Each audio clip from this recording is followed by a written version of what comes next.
día en la casa de Dios que 1000 años lejos de Él. Prefiero un rincón en la casa de Dios que todo el palacio de un rey, que todo el palacio de un rey. Ven conmigo a la casa de Dios, celebraremos juntos tu amor, haremos fiesta en honor de aquel que nos amó.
Muy buenos días, hermanos, qué bueno que podemos encontrarnos nuevamente en nuestro tiempo, nuestro espacio de reflexión, de meditación de la palabra de Dios. Y en esta oportunidad quiero compartir con ustedes una de las cartas quizás menos leídas de toda la Biblia, difícil de estudiar, con datos que se mencionan solamente en ella y que muchas veces nos dejan muchos interrogantes en cuanto a lo que el autor quiso decirnos. Pero también tiene un contenido muy preciso y muy precioso con respecto a situaciones que nos tocan vivir hoy. Es muy actual esta carta, aunque en nuestras Biblias ocupa el anteúltimo lugar, y me estoy refiriendo a la carta de Judas. Carta de, podríamos decir, breve contenido, pero muy preciso y muy claro. Es una carta en la cual Judas, el medio hermano del Señor, pretendía escribirnos acerca de la salvación y acerca de las cosas que seguramente disfrutaríamos en el más allá después de esta vida terrena. Sin embargo, él cambia de opinión y dice, no, pero voy a escribirles sobre algunas cosas que van a acontecer en los postreros tiempos. Y él comienza escribiéndonos de esta manera. Estimados hermanos que han sido llamados por Dios, les saludo yo, Judas, siervo de Jesucristo y hermano de Santiago. Dios Padre los ama y Jesucristo los protege, que cada vez reciban más misericordia, amor y paz. He querido escribirles acerca de la salvación que compartimos, pero ahora siento la necesidad de escribirles sobre otro asunto. Les ruego que sigan luchando por la fe que Dios una vez y para siempre le dio a su pueblo santo. Así comienza él a hablarnos en esta mañana. Judas nos llama en primer lugar llamados por Dios. O sea, Pone a cada creyente, a cada discípulo, a cada integrante del pueblo de Dios como alguien depositario del llamado divino. Somos llamados por Dios. Y qué bueno esto, qué bueno que nos hace recordar nuestra posición y quiénes somos, no solamente los destinatarios de esta carta, sino nuestra posición frente al Señor. Él nos llama amados de Dios y protegidos de Cristo. Qué bueno, ¿no? Comenzar así una charla, porque esto es de alguna manera también como un diálogo. No, qué bueno comenzar este encuentro de esta manera, recordando el amor de Dios sobre nosotros, aunque muchas personas no le amen, aunque muchos creyentes quizás, o personas que han sido creyentes por distintas circunstancias, han dejado de amar a Dios. El amor de Dios es constante, perfecto y eterno. Y la protección de Cristo, la veamos, la sintamos o no, siempre está sobre nosotros. Y su deseo, que cada vez recibamos mayor gracia, mayor amor, mayor paz. Y esto nos predispone, de alguna manera, a escuchar todo lo que Él quiera decirnos. Nos da una buena sensación y es como, de alguna manera, acomodarse en el sillón donde estamos y decirle, bueno, Judas, decinos ahora lo que tenés que comunicarnos. Y Él comienza a hablarnos de algunas personas que en los posteriores tiempos vamos a encontrar en las comunidades de fe. Personas que no han tenido una experiencia genuina, vital con Jesús. Y se han sumado y algunos están durante años en las iglesias, pero no han permitido que su corazón sea permeado, trabajado, que sea su corazón transformado por Jesús. Y él habla de tres grupos de personas. A partir del versículo 11 dice, hay gente que se fue por el mismo camino de Caín. Y si recordamos la historia, en Génesis se nos relata que luego de haberse encontrado con Dios, tanto Caín como su hermano Abel fue aprobado y dice que Caín no.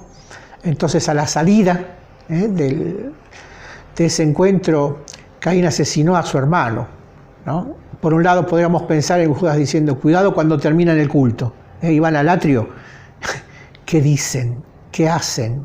¿Cómo se comportan? Hoy tenemos personas que terminan las reuniones y utilizan los momentos de comunión, de estar juntos, para criticar, para chusmear, para hablar acerca de otras personas, cosas no edificantes, y que de alguna manera contaminan y, por qué no así decirlo, matan la fe de muchos. En segundo lugar, él nos habla de personas que por conseguir dinero se van por el camino equivocado, como Balaam. Algunos piensan que llegar a la iglesia y tener una posición o un ministerio o una tarea debe ser remunerada, y cuando sabemos que la iglesia es una comunidad de fe a la que nosotros vamos a dar, vamos a compartir, vamos a servir. No es un lugar donde extraemos riquezas, fama, posición o cualquier otra cosa. Por eso él dice, algunos fueron por el camino de Balaam pensando que van a conseguir beneficios propios, para su propio orgullo, para su propia satisfacción en la comunidad de fe. Vamos a encontrar estas personas. Y en tercer lugar, otros que hablan contra la autoridad y son destruidos, como le pasó a Coré. El tercer caso es el de Coré, quien un día le dijo a Moisés, mira, nos cansamos de vos y de Aarón, así que te vamos a sacar y vamos a nosotros dirigir el pueblo. Y Moisés, consultando a Dios, recibió estas palabras de parte del Señor. El Señor le dijo, mira, Moisés, preséntense mañana, vos y Coré, delante mío. Y así hicieron al otro día, cada uno con sus seguidores. El Señor le pidió a Moisés, dice, correte un poquito de acá.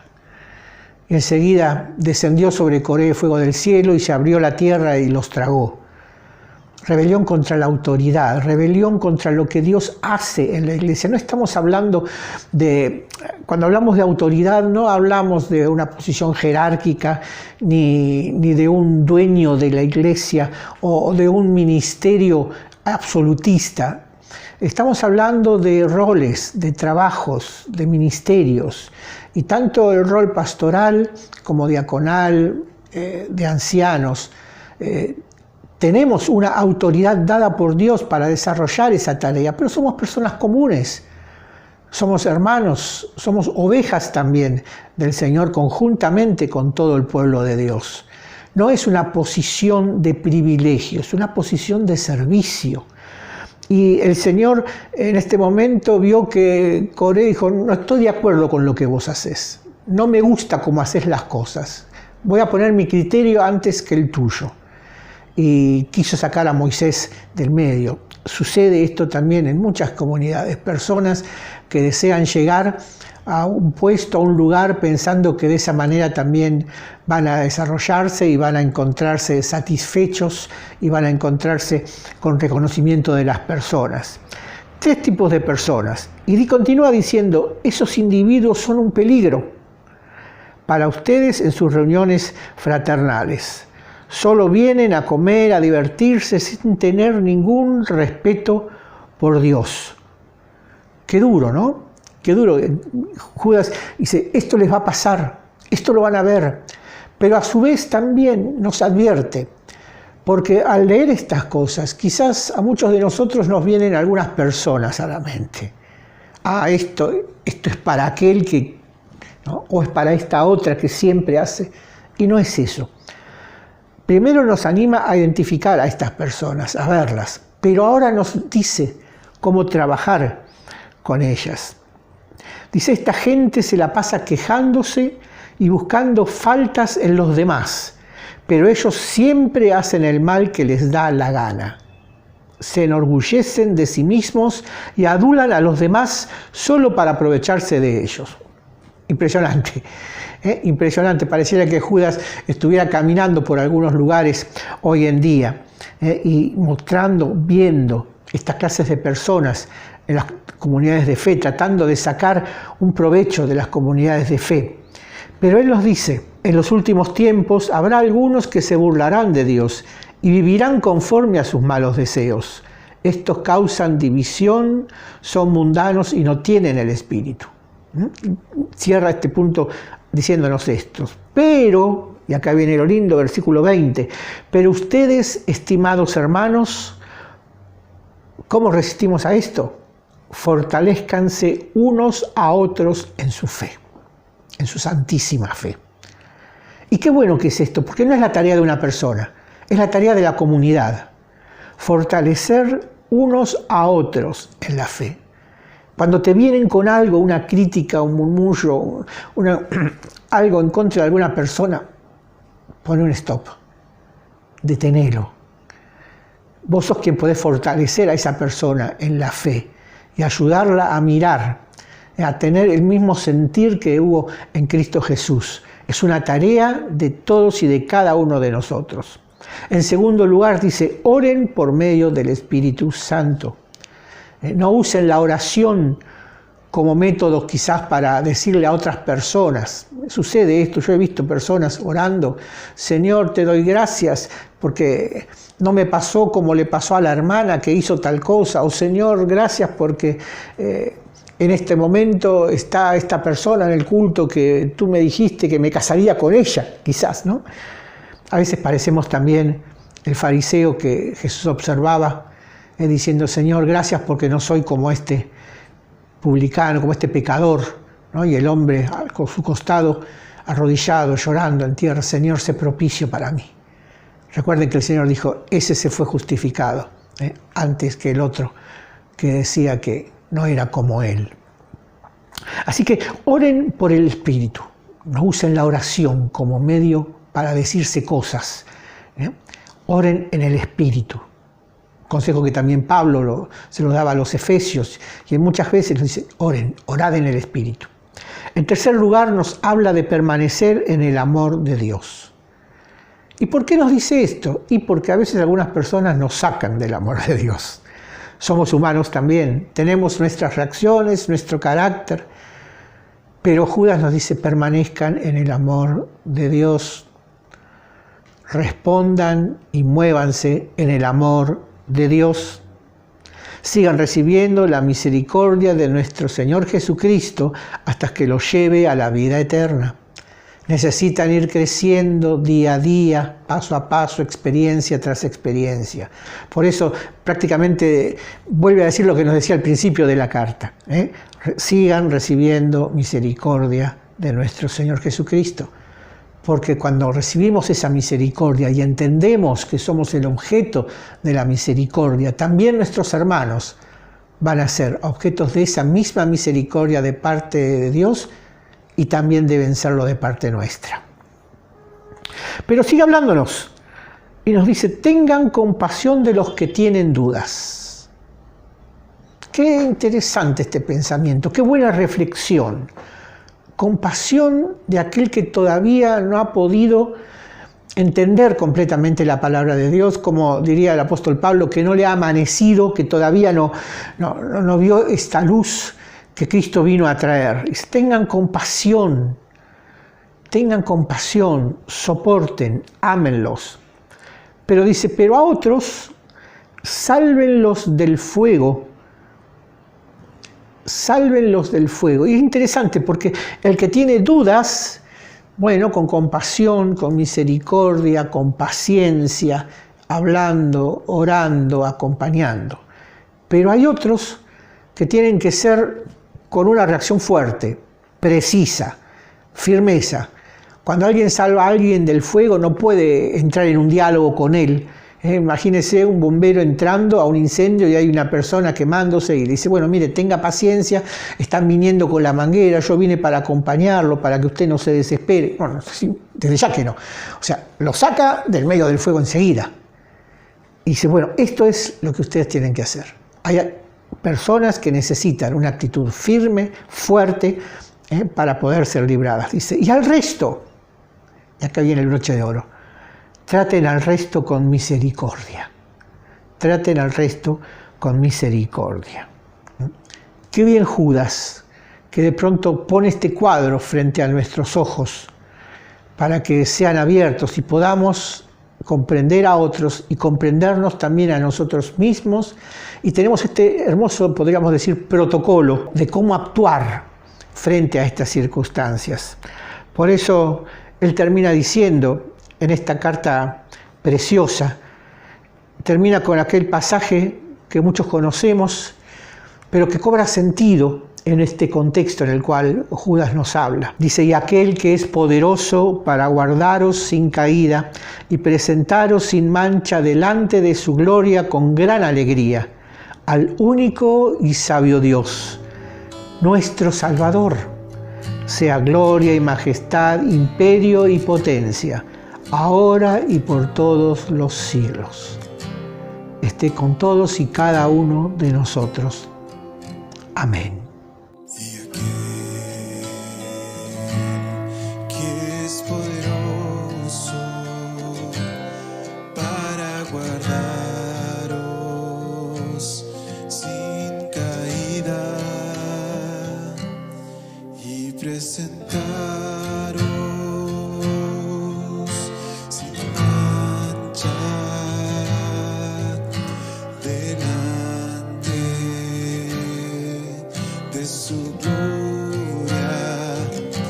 con gran alegría,